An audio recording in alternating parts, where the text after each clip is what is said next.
નમસ્કાર ખેડૂત મિત્રો, સ્વાગત છે તમારું ટોપ ગુજરાત સમાચાર ચેનલમાં। ચાલો જાણીએ આજના 5 મુખ્ય અને મહત્વના ખેડૂત સમાચાર। પાક વીમાની રકમ આવશે ખાતામાં। ખેડૂતો માટે નવી સહાય યોજના। ખાતરના ભાવમાં મોટો ઘટાડો। અંબાલાલ પટેલની નવી આગાહી। નર્મદા કેનાલમાં વધારાનું પાણી છોડાશે। તો આ હતા આજના મુખ્ય સમાચાર। હવે સમાચાર વિસ્તારપૂર્વક જોઈએ તો પાક વીમાની રકમ આવશે ખાતામાં। હાલ ખેડૂત મિત્રો, રાજ્ય સરકાર તરફથી આવ્યા સારા સમાચાર। આવતા અઠવાડિયામાં ખેડૂતોના ખાતામાં પાક વીમાની રકમ સીધી જ જમા થવાની છે।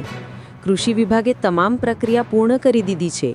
ખેડૂત મિત્રો તૈયાર રહો, રાહતની રકમ જલ્દી જ આવશે તમારા ખાતામાં।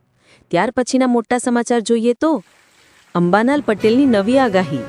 હાલ ખેડૂત મિત્રો, હવામાન નિષ્ણાત અંબાલાલ પટેલે જણાવ્યું છે કે આવતા 3 દિવસમાં ઉત્તર અને મધ્ય ગુજરાતના વિસ્તારોમાં હળવો વરસાદ થઈ શકે છે। તાપમાન ઘટશે અને ઠંડીમાં વધારો થવાની શક્યતા છે।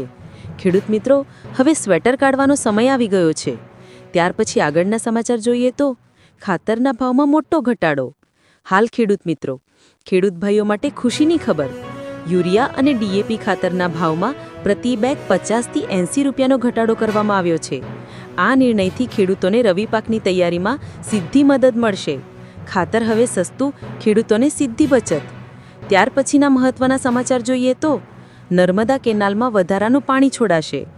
હાલ ખેડૂત મિત્રો, સિંચાઈ વિભાગે મોટો નિર્ણય લીધો છે। રવિ પાક માટે પૂરતું પાણી ઉપલબ્ધ રહે તે માટે નર્મદા કેનાલમાં વધારાનું પાણી છોડવામાં આવશે। આ નિર્ણયથી ખેડૂતોને સિંચાઈમાં હવે કોઈ મુશ્કેલી નહીં પડે। ત્યાર પછીના સૌથી મોટા સમાચાર આવી રહ્યા છે।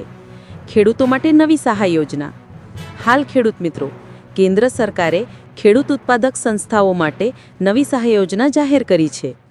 આ યોજનામાં 1000 કરોડ રૂપિયાની સહાય આપવામાં આવશે। આથી ખેડૂતોને માર્કેટમાં સીધી પહોંચ મળશે અને આવકમાં વધારો થશે। એકતા સાથે ખેતી હવે ખેડૂતોની સંસ્થા કરશે બજારમાં ધમાકો। તો ખેડૂત મિત્રો, આ હતા આજના 5 મોટા અને મહત્વના સમાચાર। વિડીયો ગમ્યો હોય તો લાઈક કરો, શેર કરો અને ખેડૂત સમાચાર 24 કલાક ચેનલને સબસ્ક્રાઇબ કરવાનું ભૂલશો નહીં। ધન્યવાદ।